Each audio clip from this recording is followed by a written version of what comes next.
So tomorrow being 30th December 2025, the Super Eagles of Nigeria will again be having a clash against Uganda. And then don't forget that the Super Eagles of Nigeria already is topping their group after securing 6 points by playing against Tanzania, in which they gave them 2-1.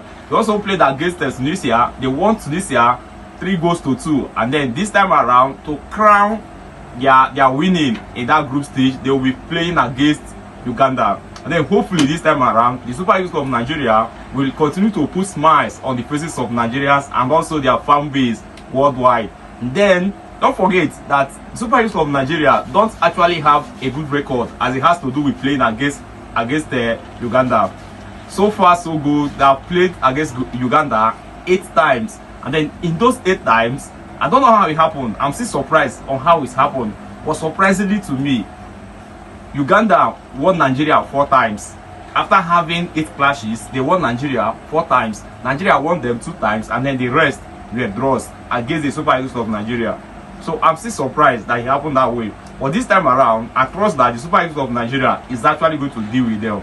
Understand? They are going to show them level this time around. If Nigeria was able to deal with Tunisia, the Carthage Eagles of Tunisia, if they were able to deal with them, how much more Uganda, as small as Uganda is, how much more?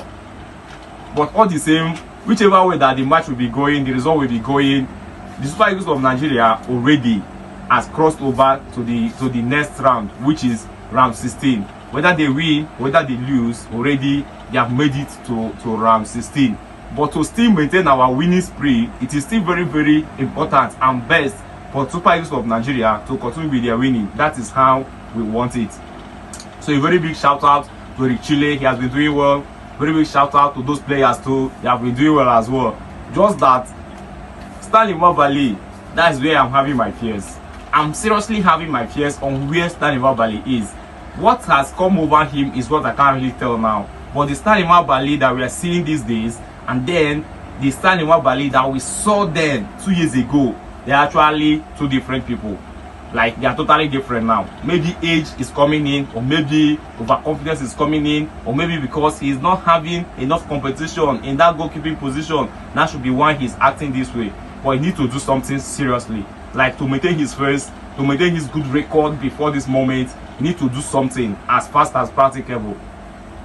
So all the same, let us just hope that the Super Eagles of Nigeria wins this game. And then, for me, where I actually want to make another emphasis is on the starting 11 of the Super Eagles. So far so good, they have been doing well, and then I feel that this is the best moment for them to rest their players. Yes, whether they win or whether they lose, it doesn't change anything again. They have made it to the round of 16, and as starts right now, it is very, very important that they make serious changes in their starting 11. If it doesn't happen that way, it might actually lead to something that many of us will not like securing of injury or maybe fatigue or stuff like that. So since Super Eagles of Nigeria have succeeded in making it to the round of 16, I feel that the whole starting 11 of Super Eagles of Nigeria should be dropped so that others can receive a chance to play. Yes, let others receive a chance to play. Stanley Nwabali has not been doing well. Let him rest. Let us have another goalkeeper. Probably Uzoho, Francis Uzoho, because Stanley Nwabali, the current Stanley Nwabali and the current Francis Uzoho, there is no difference in them. Both of them are almost the same thing. So whether you have Stanley Nwabali or Francis Uzoho, we are still having the same person. So I feel that it is time for us to have Stanley Nwabali in that goalkeeping position. Then talking about our back line, they seriously need to rest, because we don't really know the next nation or the next country that Super Eagles of Nigeria will be facing once they cross this round of 16. You don't really know the country that they will be facing. It can be Cameroon, it can be Ivory Coast, it can be Morocco, it can be Egypt, it can be Cameroon, any strong nation at all. Which is why it is very important for them to rest. They might put in their energy in playing this last game of this group stage now, and then you see that key players might get injured.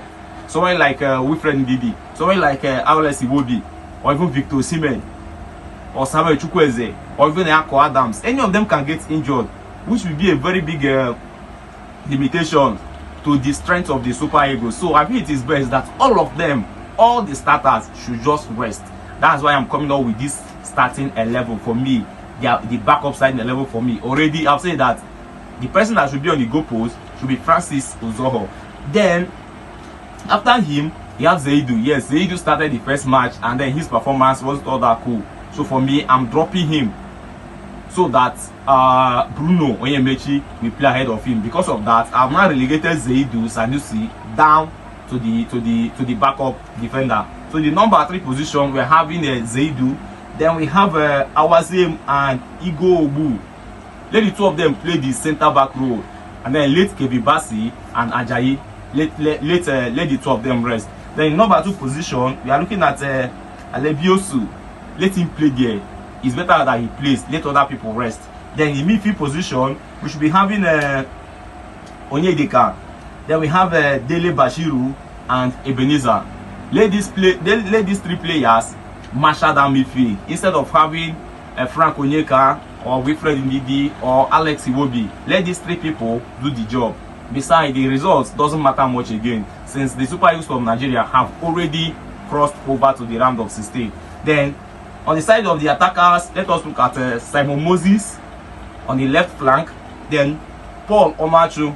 Yes, if Osimhen is to continue like this, we end up not even seeing Paul Onachu in that field. And then this is the opportunity that all these people have for them to partake in the game. So Paul Onachu should head the attacking force for Nigeria. Then we also have Desa. Let him be in the right flank for the Super Eagles of Nigeria.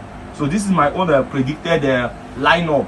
As other ones for me should not start. Let them go and rest to avoid things like being fatigued, or to avoid things like getting injured along the line. So this is my starting 11. And then this is the shortcoming of Nigeria, in which if they succeed in taking care of it, they might continue with this winning spree. Like I always used to say, I just gave you my own predicted lineup. You understand? My backup lineup, which I'm very sure that Eric Chile might not conform to it. So Stanley Nwabali, during the World Cup qualification stage, he made several mistakes. He even contributed to Nigeria not qualifying for that 2026 FIFA World Cup. He was just busy producing different errors in different ways. And then in this Afcon, the match against Tunisia, he still made a mistake that led to the first goal for Tunisia. So if Nigeria need to get it right this time around, Stanley Nwabali need to be seriously cautioned. He needs to be seriously cautioned. Like, if need be, let him sit on the bench, let another person play. Because competition brings out the best in players. But it's a situation whereupon a footballer is having a competitor, there's every likelihood that the person will need to do better so that there will be an improvement. Then you get the best out of Stanley Nwabali. If not that, I'm seeing a serious issue. It's just as if Nigeria does not have a goalkeeper, because what he's doing in that goal post, even a pregnant woman can catch the ball that he's catching. He cannot stand pressure. Just imagine that it was Tunisia that was putting pressure on Nigeria the same way that Nigeria did against Tunisia. Just imagine having Stanley Nwabali in that goal post. What do you think would have happened? He would have conceded several goals. The little pressure that Tunisia gave to Nigeria, immediately he flopped. He flopped immediately. So it is very, very important that something should seriously be done on where Stanley Nwabali is. Yes.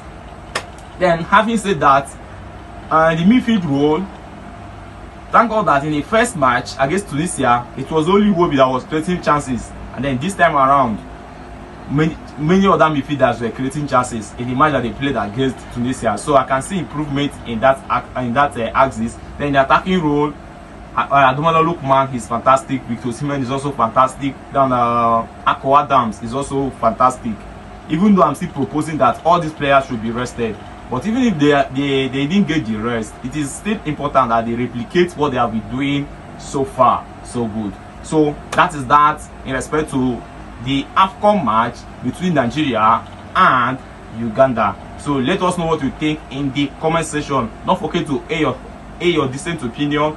And also turn on the notification button after you have subscribed to this very channel, and at the same time like this post. It doesn't cost you anything to actually like it. Just click the subscription button like, and then turn on the notification button. It also costs you money.